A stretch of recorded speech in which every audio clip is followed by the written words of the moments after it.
Guys, ये कहानी उस समय की है जब मैं एयरफोर्स में था और लुजियाना में पोस्टेड था। मैं उस बेस का नाम नहीं लूंगा, लेकिन मुझे यकीन है कि जैसे ही मैं इस कहानी की कुछ डिटेल साझा करूंगा तो बहुत से लोग समझ जाएंगे कि मैं किस बेस की बात कर रहा हूँ। ये घटना तब की है जब मैं इस बेस पर तैनात हुए कुछ साल बिता चुका था और मैं पहली बार इस बेस पर 2006 में पहुंचा। और जैसे ही मैं वहां पहुंचा, मेरे साथ कई नए जवानों का स्वागत हॉरर कहानियों के साथ किया गया। इन कहानियों में एक थी उस आदमी की कहानी जो एक लंबे, अंधेरे और कीचड़ से भरे रास्ते पर चलता था, जो स्टोरेज एरिया के बाहरी हिस्से में था। उस रास्ते पर चलने का ख्याल भी डरावना था। एक और कहानी थी उस पागल आदमी की जिसे पेट्रोलिंग कार ने टक्कर मारी थी और वो घायल होकर उसी जगह के पास के जंगल में भाग गया था, जैसे वो किसी से बचने की कोशिश कर रहा हो। लेकिन मेरी कहानी एक अलग तरह की है। वो कहानी जिसे मुझे सुनाया गया था और वो उस कहानी की सच्चाई से जुड़ी हुई थी। ये मेरी लेट नाइट शिफ्ट थी और मुझे याद है कि मैं एक ऐसे एक्सपीरियंस्ड एयरमैन के साथ तैनात था जो कई सालों से वहाँ काम कर रहा था। ड्यूटी के दौरान उसने मुझे एक दिलचस्प और मिस्टीरियस कहानी सुनाई। ये कहानी उस समय की थी जब वो स्टोरेज एरिया बनाया जा रहा था जहां हम ड्यूटी पर थे। उसने बताया कि एक बार वहां एक छोटी लड़की अपने पिता से मिलने के लिए आई थी। ये घटना हमारे समय से काफ़ी पहले की थी, लेकिन उसकी बातों में ऐसे लगा जैसे ये कल ही की बात हो। कहानी के अनुसार वो छोटी लड़की एक स्ट्रक्चर पर खेल रही थी जबकि उसके पिता नीचे काम कर रहे थे, लेकिन खेलते खेलते वो स्ट्रक्चर के ऊपरी हिस्से से फिसल कर गिर गई और उसकी मौत हो गई। इस कहानी के ज़्यादातर हिस्से मुझे उस समय समझ में नहीं आए थे गाइस, लेकिन इसके बावजूद उसने मुझे काफ़ी डरा दिया था। हालात को और मिस्टीरियस बनाने के लिए एयरमैन ने मुझे ठीक उसी जगह ले गया जहां उस घटना के होने की बात कही जाती थी। उसने गाड़ी के इंजन के साथ साथ म्यूजिक भी बंद कर दिया। अब हम उस अजीब सी खामोशी में, अंधेरे में बस चुपचाप बैठे हुए थे। माहौल पहले ही सीरन पैदा कर रहा था और ऊपर से वो बार बार मुझे डराने की कोशिश कर रहा था। लेकिन जितनी भी कोशिशें उसने की, उनसे वहाँ कुछ भी एबनॉर्मल नहीं हुआ। बस उस सन्नाटे में हर छोटी आवाज़ और हर परछाई कुछ न कुछ कहने की कोशिश कर रही थी। अब कहानी को लगभग 3 साल आगे बढ़ाते हैं। उस रात मेरी ड्यूटी बेस के उसी हिस्से में लगाई गई थी जो स्टोरेज एरिया के पास था। ध्यान देने वाली बात यह है कि मैं इस इलाके में कई सालों से आता जाता रहा हूँ, लेकिन अब ये जगह लगभग पूरी तरह से बंद कर दी गई थी। सिर्फ कुछ छोटे हिस्से ऐसे बचे थे जहाँ गाड़ी चलाकर जांच करना ज़रूरी था। शिफ्ट की शुरुआत ही अजीब तरीके से खराब हो गई। मुझे और मेरे अल्फा साथी को पेट्रोलिंग के लिए एक कैटल ट्रक दिया गया क्योंकि हमारी सामान्य गाड़ी मेंटेनेंस के लिए वर्कशॉप में थी। हाँ गाइस, मैं मजाक नहीं कर रहा हूँ। Cattle truck. मुझे पता है कि यह हिस्सा अभी कहानी के लिए ज़्यादा अहम नहीं लग रहा होगा, लेकिन आगे जाकर यह कहानी से जुड़ जाएगा। तो समय बचाने के लिए चलिए कुछ घंटों को छोड़कर सीधे उसी पल पर आते हैं जहाँ चीज़ें दिलचस्प होने वाली थी। उस रात हमें स्टोरेज फैसिलिटीज़ के 3 रैंडम चेक करने थे। पहले 2 चेक हमने बिना किसी परेशानी के पूरे कर लिए। सब कुछ नॉर्मल लग रहा था, लेकिन सुबह करीब 4 बजे जब हम आखिरी चेक करने पहुंचे तो माहौल थोड़ा अजीब सा लगने लगा। इस वक्त तक स्टोरेज एरिया में काम करने वाले सभी मेंटेनेंस कर्मचारी अपने अपने घर जा चुके थे और वहाँ सिर्फ हम थे, अकेले उस खामोश रात में। जब चारों ओर सन्नाटा पसरा हुआ था, हमें अंदाज़ा भी नहीं था कि आगे क्या होने वाला है। इस जगह में जाने का एकमात्र तरीका था 2 बहुत बड़े गेट, जिन्हें खोलने में काफ़ी वक्त लगता था। हमने गेट से अंदर जाकर उसे बंद कर लिया और आगे बढ़ गए। इस चेक के दौरान मेरा अल्फा साथी गाड़ी चला रहा था और मैं स्पॉटलाइट लेकर हर स्ट्रक्चर के लॉक की जांच कर रहा था।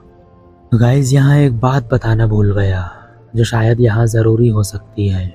छोटी बच्ची की कहानी स्टोरेज एरिया के एक रोड पर घटी थी जिसे हम इको स्ट्रीट कहते थे।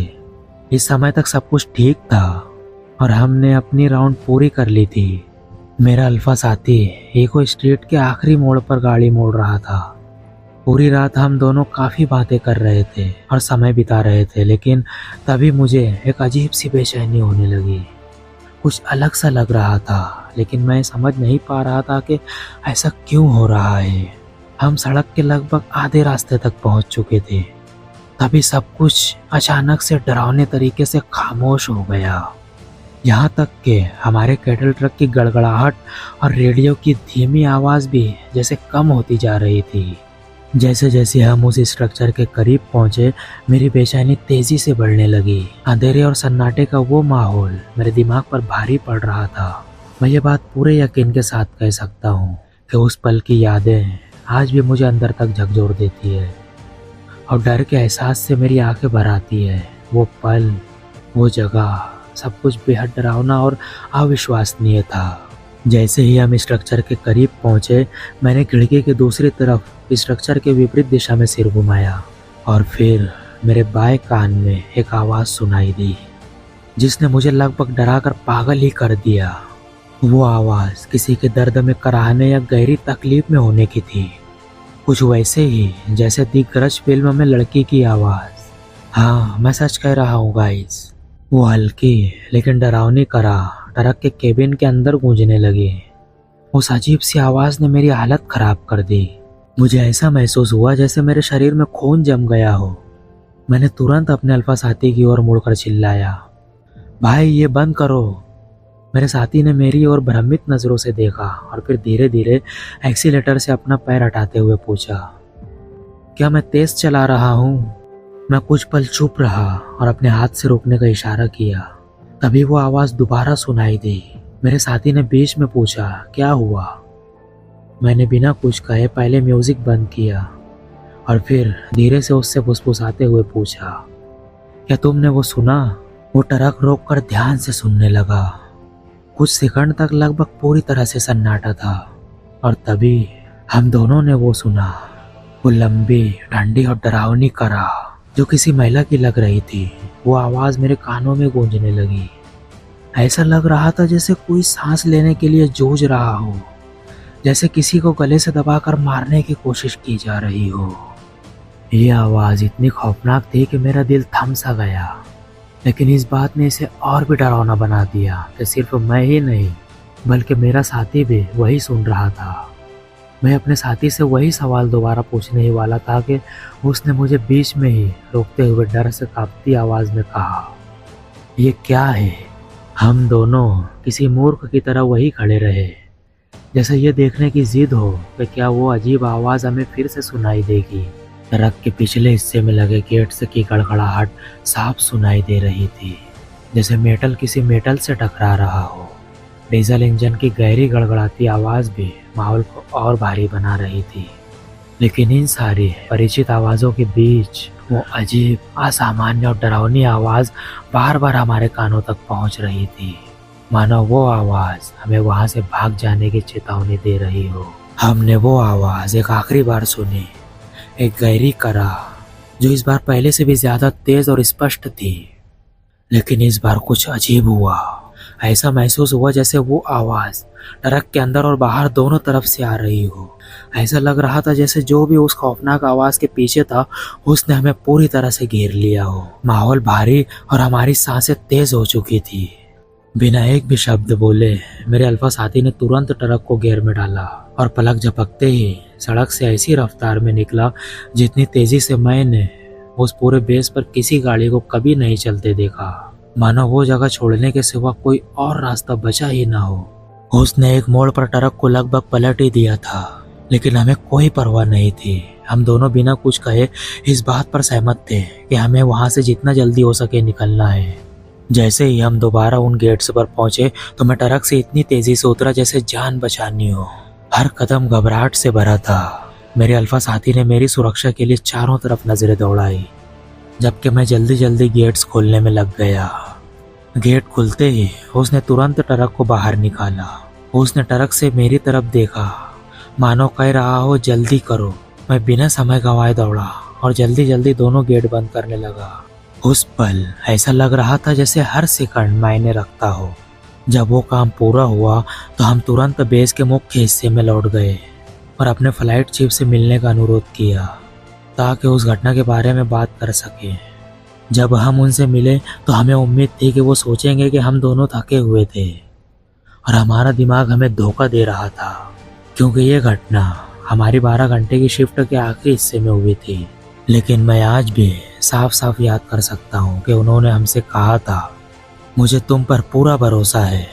दरअसल मेरे साथ भी ऐसा कुछ 2 बार हो चुका है, एक बार उसी जगह और दूसरी बार इस बिल्डिंग के अंदर। और वो हमारे जेल हाउस की तरफ इशारा करते हुए बोल रहे थे। ये सुनकर ना गाइस मेरे फिर से रोंगटे खड़े हो गए। मैं जानता हूँ ये सुनने में किसी फिल्म की कहानी की तरह लग सकती है, लेकिन ये सब जो हुआ वो पूरी तरह से सच था। आज भी जब मैं ये घटना किसी से शेयर करता हूँ तो डर के मारे मेरी आंख भर आती है, जैसे वही भयानक लम्हे फिर से लौट आए हो।